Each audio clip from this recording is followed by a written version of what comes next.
আগরতলা শহর থেকে কিছুটা দূরে চন্দননগর স্কুল চৌমোহনস্থিত পালপাড়া এলাকায় নিতাই রুদ্র পালের বাড়িতে শনিবার মানসী কালী মায়ের পুজো ছিল। দুপুরবেলা পুজোর কাজের জন্য বাড়িতে লোকজনেরা পাম্প কল থেকে জল আনতে গেলে পাম্প কলটি চাপাতে পারছিল না। তখনই তারা পাম্প কলটি খুলতেই পাম্প কলের ভেতরে কালী মায়ের মূর্তি দেখতে পায়। এই ঘটনা দেখে বাড়ির লোকজনেরা আকর্ষিত হয়ে পড়েন। মুহূর্তের মধ্যেই নিতাই রুদ্র পালের বাড়িতে ভক্তপ্রাণ মানুষের ভিড় জমে যায়। পরবর্তী সময়ে বাড়ির লোকজনেরা কালী মায়ের মূর্তিটির পূজার্চনা করতে থাকেন। রবিবার এই ঘটনা সর্বত্র জানাজানি হতেই নিতাই রুদ্র পালের বাড়িতে সাংবাদিকরাও ছুটে যান ঘটনার সঠিক তথ্য সন্ধানে। সাংবাদিকদের সামনে বিস্তারিত ঘটনা তুলে ধরলেন নিতাই রুদ্র পাল সহ তার পরিবারের লোকজনেরা। তো কালকে গত পরশু দিন আমরা এখানে শিব চতুর্দশী মানসী আছিল, শিব চতুর্দশী এবং পরের দিন কালী পূজা। শিব চতুর্দশী পূজা খুব সুন্দরই হয়েছে, রাত্রে অবধি ঠিক আছিল। রাত্রে আমরা জল উঠাইছি ট্যাঙ্কের মধ্যে, কিন্তু সকালে জল উঠাইতে গিয়ে দেখা যায় কি জল উঠে না, ট্যাঙ্কও খালি।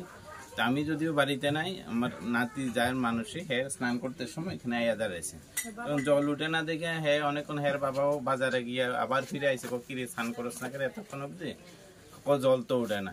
তো ভাবছে মোটর নিয়ে নষ্ট হয়ে গেছে। তখন এটা উপরের এটা খুলছে, কলের উপরের খুললে দেখে এটা ঠিক আছে। এরপরে প্রথমে ভাবছে মোটর নিয়ে নষ্ট হয়েছে, এরপরে দেখা যায় মোটর ঠিক আছে, সুইচ দিতে পারে কিন্তু জল উঠে না। তারপরে উপরেরটা খুলতে যে বাকেট ঠিক আছে, তারপরে বাধ্য হইয়া এই যে নাটগুলি দুইটা নাট খুলছে কিন্তু আর দুইটা খুলতে পারে না, তখন দুইটা নাট কাটছে। কাটার পরে দেখে কি এখানে ওই যে মায়ের মূর্তি, ছোট মূর্তি, ওইটা দেখার পরে তারা ওইখানে নিয়েছে। আমি বাড়িতে আসছিলাম না, তখন আমার এটা জানাইছে ফোনে এবং হোয়াটসঅ্যাপে আমার পাঠাইছে ফটো ছবিগুলি।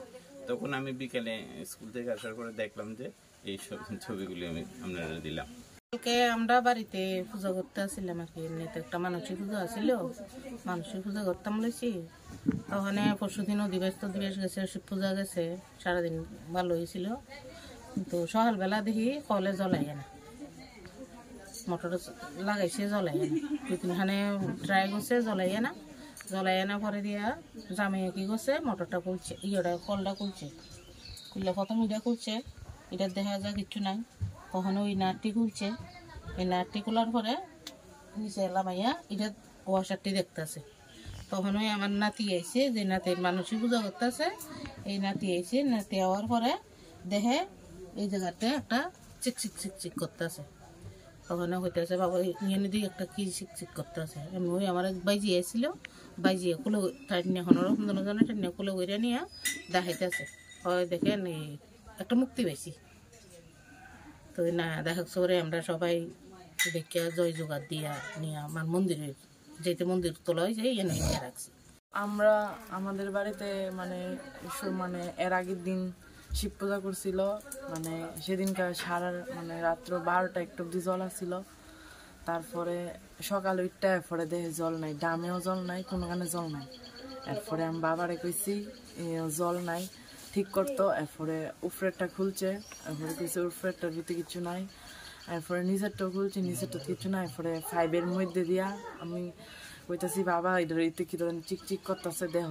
এরপরে আমি ধরছি না, এরপরে আমার ওই একটা বোন আসছিল, এই বোনটা মানে কুলো করে এরপরে মার কাছে আইনা কইতেছে মা একটা পুতুল পাইছি। এরপরে এরা কইতেছে এরা কালী ঠাকুর, এটা কালী ঠাকুর। এরপরে জোগাড় টুগার দিছে, এরপরে এটাকে আইনা এরপরে বেদির ভিতরে রাখছে। ত্রিপুরা থেকে বিক্রম কর্মকারের report, U Bangla TV. U Bangla TV, হৃদয় ছুঁয়ে যায়।